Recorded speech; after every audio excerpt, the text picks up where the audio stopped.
Hello, my name is Mariana and today I'll present to you the project entitled Comparison of Biogas Production from Pig Manure from a Sedimentation Pond and Pig Bedding.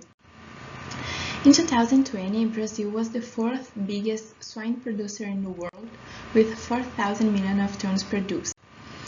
The southern region of the country is responsible for the majority of the production, with the state of Santa Catarina being responsible for 30% of the slaughter, followed by Paraná and Rio Grande do Sul.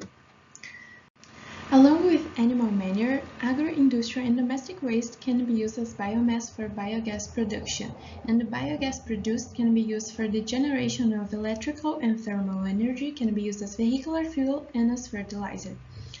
The biogas formation process happens in four main stages through the action of syntrophic bacteria and archaea, and the biogas production offers some social, economic, and environmental benefits. The pig bedding is constituted of cellulose-rich materials and absorbs the feces and urine that are exposed to the action of bacteria and fungi. On the other hand, the pig manure is the raw manure, but at the end may contain some wasted feed and drinking water, some bedding material, and flush or recharge water, and they are kept in sedimentation ponds or lagoons. So the objective of our study was to compare the biogas production from pig bedding and also from pig manure. As substrate, we used pig bedding and pig manure both at 20 and 40%. The pH was set to 7 and nitrogen gas was fluxed for 10 minutes to keep it anaerobic. The bioassays were kept under orbital shaking for 60 days and the biogas production analysis was carried out in gas chromatography. We selected the initial production peak and the final samples of the bioassays, then they were centrifuged and filtered. After they were diluted in methanol, then the analysis was also carried out in gas chromatography, but the volatile fatty acids were identified by their retention times compared with those obtained from the standard curves.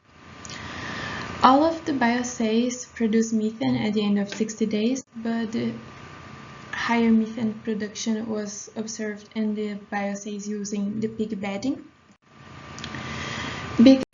And this methane yield can be attributed to the synergistic effects in the anaerobic co-digestion of the pig manure and other feedstocks such as the bedding material.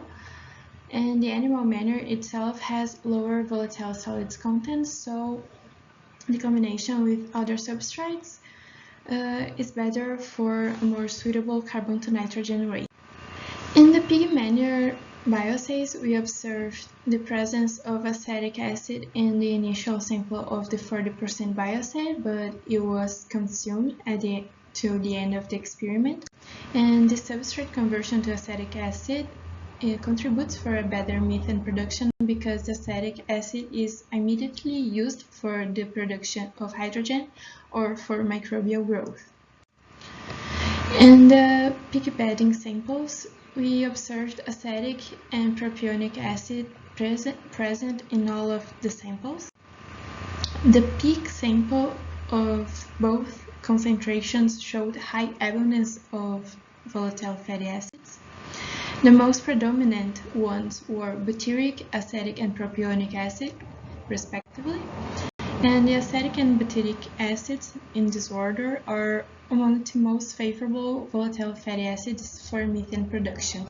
After the experiments, we concluded that all of the bioassays using pig bedding and pig manure were effective for methane production. The feedstock available in the bed, which showed slightly higher methane production, may have contributed as a carbon source for the microorganisms involved in biogas production.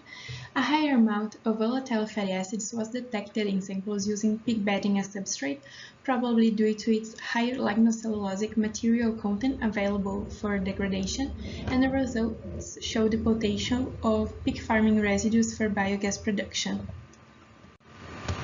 Thank you all for your attention.